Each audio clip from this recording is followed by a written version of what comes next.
Good morning, good morning, good morning, good morning, Pilipinas! Bango na, bango na, bango na! Yo mga kisda, welcome back! Nandito tayo ngayon sa kung saan madulas pa ako kaysa bangus. Nahuhuli nila ngayon. Aray ko! Today, harvest day. Harvest day ng bangus, hindi love life. Hindi wow. Kasi wala naman tayong kinukovid dun. Aray ko. Ayan guys, papunta na tayo sa fish pond. At kung napapansin nyo, sobrang fresh na paligid.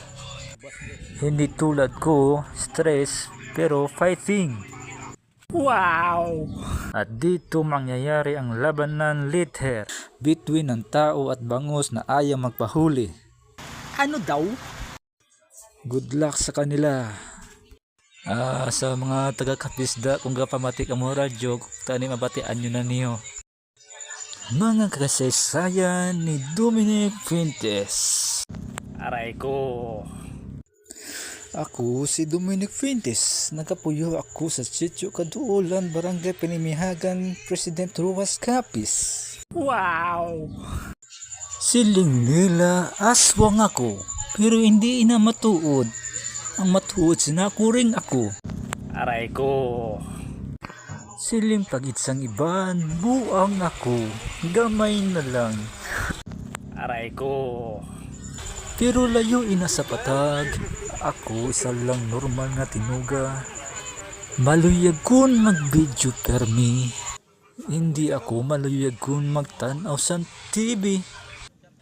Kay wala nagagwa nga tao sa TV.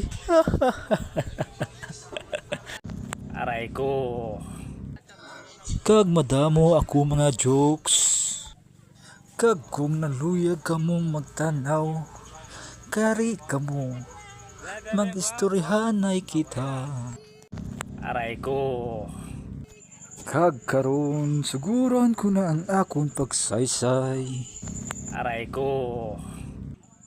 One day isa sadto ka adlaw sa pagsugod gid sa akon nga video.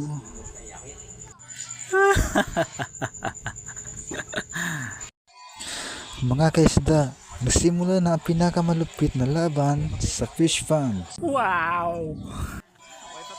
Tao versus bangus, sino ang mas madulas? Wow! At syempre dito malalaman kung sino ang ayaw at sino ang lalaban. At sa araw na ito, walang atrasan. Hindi wow! Sabi ng tao, dito natin malalaman kung sino ang tunay na hari ng fish pond. Aray ko. At kung sino ang magwawagi, ang tao ba na pawis o ang bangus na parang may lotion buong araw? Sino kaya? Abangan sa susunod. Labanan sa fish pond. Tao versus bangus. Thank you for watching. Please follow, like and share, and for more videos please subscribe. Shout out